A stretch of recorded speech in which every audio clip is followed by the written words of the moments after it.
Hello बेटा लोग, क्या हाल चाल है। उम्मीद करता हूँ खुश होंगे। आज मैं डेप्रिसिएशन का आगे का जो कंसेप्ट है वो लेके आया हूँ। होप आपको पसंद आएगा। आइए देखते हैं। डेप्रिसिएशन पार्ट 2 कह सकते हैं इसको, या सेकंड पार्ट भी कह सकते हैं इसको।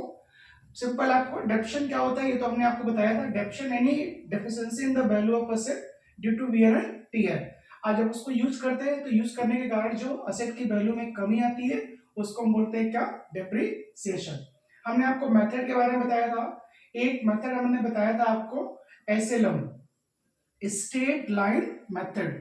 एसएलएम में क्या होता है आपका, स्ट्रेट लाइन मेथड में डिडक्शन क्या होता है, यहाँ पे डेप्रिसिएशन इक्वल्स टू होता है value of asset, value of assets minus scrap value, minus scrap value divide by life of asset, divide by life of asset.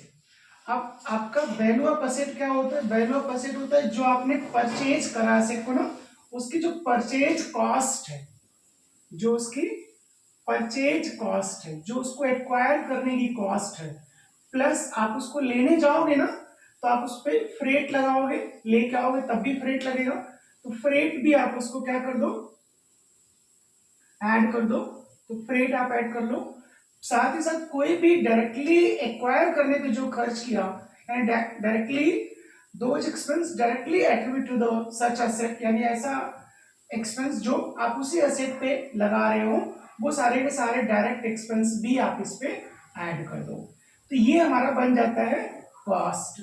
किसी ने मुझसे पूछा था क्या टैक्सेस कॉस्ट का पार्ट बनेगा, answer is no dear. Taxes हमारे कॉस्ट के part depreciation point of view से नहीं बनेंगे। अदरवाइज तो कॉस्ट ही होता है, वो भी खर्च तो हमने किया है ना, दिया ना हमने। तो टैक्सेस पे डेप्रिसिएशन नहीं लगेगा, यानी आपको डेप्रिसिएशन में टैक्स को कंसीडर नहीं करना, याद रखिएगा। लाइक जीएसटी जो आपका होता है ना, गुड्स एंड सर्विस टैक्स, आप इसको कंसीडर नहीं करेंगे, ध्यान रखिएगा।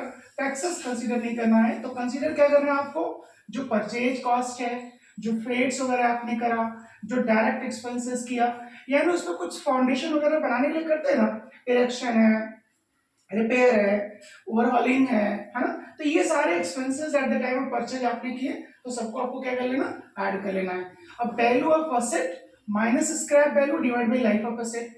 अब लाइफ ऑफ असेट का मतलब होता है कोई भी एसेट आप परचेज करते हो तो 5 साल 7 साल आपकी वो चलती है, तो ये हमारा लाइफ होता है उसका। लाइफ जैसे मान लीजिए हमने एक स्कूटर खरीदा, 10 साल चलेगा, तो उस स्कूटर का लाइफ कितना हो गया, 10 साल हो गया। तो लाइफ यानी हमारा स्कूटर का 10 ईयर। अब हमने सपोज को 1 लाख में खरीदा, 1 लाख से परचेज किया, तो वैल्यू कितना हो गया हमारा दोस्तों, 1 लाख। अब 10 साल हमने यूज करा उसको, अब उसके बाद वो 5,000 6,000 8,000 10,000 में बिकेगा ना, उसका जो स्क्रैप वैल्यू होगा आफ्टर लाइफ खत्म जब होगा ना, तो कुछ ना कुछ उसका जो स्पेयर पार्ट्स बनता है ना, बचता है ना, उस स्पेयर पार्ट्स को मैं बेच करके, उस बचे हुए पार्ट्स को बेच करके कुछ मिलता है, रियलाइज होता है at the end of the life, that's called scrap value. तो ये हमारा स्क्रैप वैल्यू जाता है। तो स्क्रैप वैल्यू सपोज 10,000 का हो गया आपका, तो 1 लाख में से 10,000 माइनस कर दोगे तो 1 लाख का असेट का कॉस्ट हो जाएगा, 10,000 का स्क्रैप वैल्यू जाएगा। सपोज 10 ईयर डिवाइड बाई 10 कर दिया, तो आपका 90,000 डिवाइड बाई 10, यानी आपका जो डिडक्शन हो जाएगा पर ईयर आपका 9,000 हो जाएगा। तो हर साल आपका डिडक्शन कितना हो जाएगा, 9,000। तो डिडक्शन ऐसे स्टेट लाइन मेथड में, ओरिजिनल कॉस्ट मेथड में आपका बेस ईयर जो आप कह सकते हैं कि बेस वैल्यू या ओरिजिनल वैल्यू के केस में आपका value of asset minus scrap value divide by life of asset. इसके अलावा एक फॉर्मूला और इसका होगा cost of asset, cost of आपका असेट। तो कॉस्ट ऑफ असेट तो दोस्तों वही रहेगा, यही सिंपल। तो cost of asset into rate of depreciation का divide by 100, cost of asset into rate divide by 100। Rate किस चीज का, डेप्रिसिएशन का जो रेट है आपका। तो क्या फॉर्मूला बनेगा, कॉस्ट ऑफ असेट यानी जितने खरीदा आपने इनटू आपको रेट करना, डेप्रिसिएशन का 10% पाप से जो भी होगा, और डिवाइड बाई 100। तो यहां से भी डेप्रिसिएशन आपका निकल के आ जाएगा। और एसएलएम में हर साल डेप्रिसिएशन आपका क्या होगा, इक्वल होगा। ओके, तो डेप्रिसिएशन दो मेथड आपका, दो तरीके से आप जो है दो वे में आप कर सकते हैं। एक तो ये आपका, दूसरा ये आपका। और कौन सा मेथड है ये, स्ट्रेट लाइन मेथड। तो स्ट्रेट लाइन मेथड में पहला जो फॉर्मूला होगा वो होगा cost of assets minus scrap value और डिवाइड बाई कर देना है क्या आपको, लाइफ। और दूसरा हो जाएगा कॉस्ट इनटू रेट अपॉन 100, निकल जाएगा आपका डेप्रिसिएशन। ओके, अब हम बात करेंगे WDV की, रिटन डाउन वैल्यू मेथड में, या रिड्यूसिंग बैलेंस मेथड आप कह सकते हो, रिड्यूसिंग बैलेंस मेथड या आपका diminishing balance method, written down, reducing, diminishing, सब एक ही चिड़िया का नाम है। ओके, यहाँ पे हम एक एग्जांपल लेते हैं, बहुत इजी वे में आपको कैसे डेप्रिसिएशन कैलकुलेट करना वो मैं बताता हूँ। सपोज आपकी जो कॉस्ट है 1000 की है, कॉस्ट कितनी है आपको दोस्तों, 1000 की। रेट ऑफ डेप्रिसिएशन जो आपका है वो 10% का है। तो अगर आपको 2 साल 3 साल का निकालना हो तो फर्स्ट ईयर डेप्रिसिएशन जो निकलेगा वो निकलेगा 10,000 का 10%, कितना हो जाएगा 1000। ये फर्स्ट ईयर का डेप्रिसिएशन आ जाएगा 1000। एंड आफ्टर दैट व्हेन आप कैलकुलेट करोगे सेकेंड ईयर का, तो क्या करना है, पहले साल का डेप्रिसिएशन कॉस्ट से माइनस करो, तो 10 माइनस 1 कितना हो जाएगा 9000। अगेन डेप्रिसिएशन चार्ज ऑन 9000, क्या परसेंटेज होगा, वही सेम।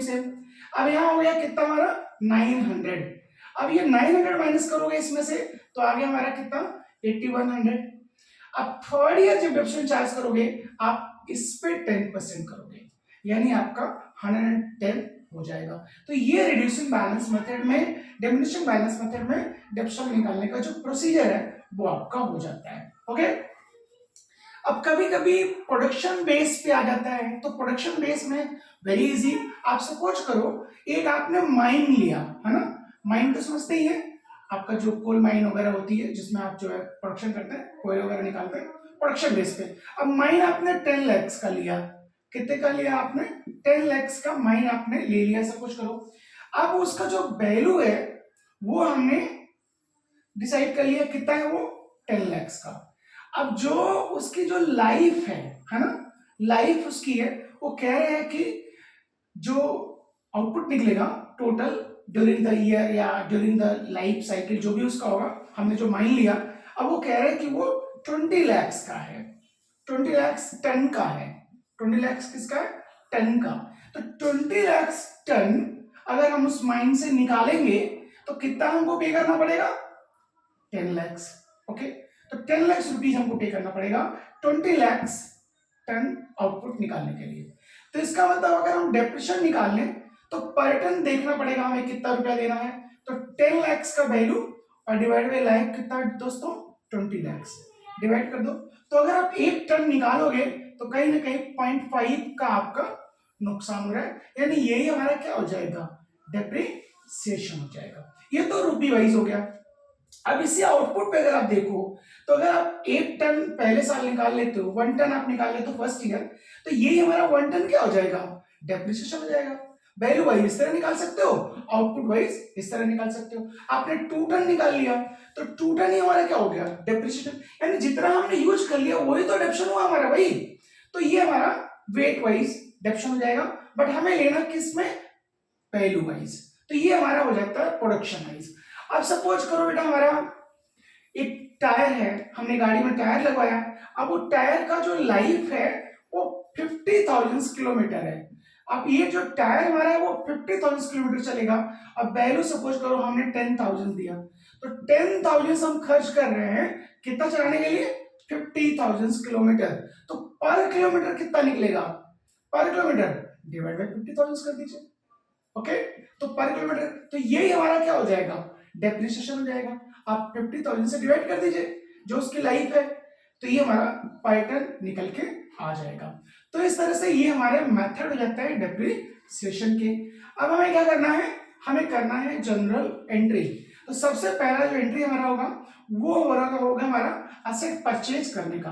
तो जब आप असेट परचेज करोगे तो आप एंट्री पास करोगे, bank account debit to, sorry entry आप पास कर रहे हो ना परचेज करने का ना, तो आपके पास असेट आएगा तो क्या एंट्री होगा, असेट अकाउंट डेबिट। जो भी प्लांट मशीन जो भी आपने परचेज करा है असेट अकाउंट कर दोगे आप डेबिट, एंड बदले में क्या दोगे आप, पैसा, तो टू बैंक अकाउंट। ये हो गया व्हेन एसेट परचेज। एंड दूसरा एंट्री होगा चार्ज डेप्रिसिएशन। क्या एंट्री हो जाएगा आपका, डेप्रिसिएशन अकाउंट डेबिट होगा, एंड टू हो जाएगा एसेट, जो भी रिस्पेक्टिव एसेट्स होगी उसको आपको कर देना है। तो एंट्री डेप्शन लगाने का क्या एंट्री होगा, ये होगा डेप्शन टू असेट। असेट खरीदने का क्या एंट्री होगा, असेट टू बैंक। ये परचेज का एंट्री होगा, ये डेप्शन चार्ज करने का एंट्री होगा। एंड थर्ड एंट्री होगा, ये जो डेप्रिसिएशन है हम इसको पीएल से राइट अप करते हैं, तो क्या एंट्री पास होती है, पीएल डेबिट करना आपको, and to PL account debit करना है, एंड टू आपको कर देना है डेप्रिसिएशन।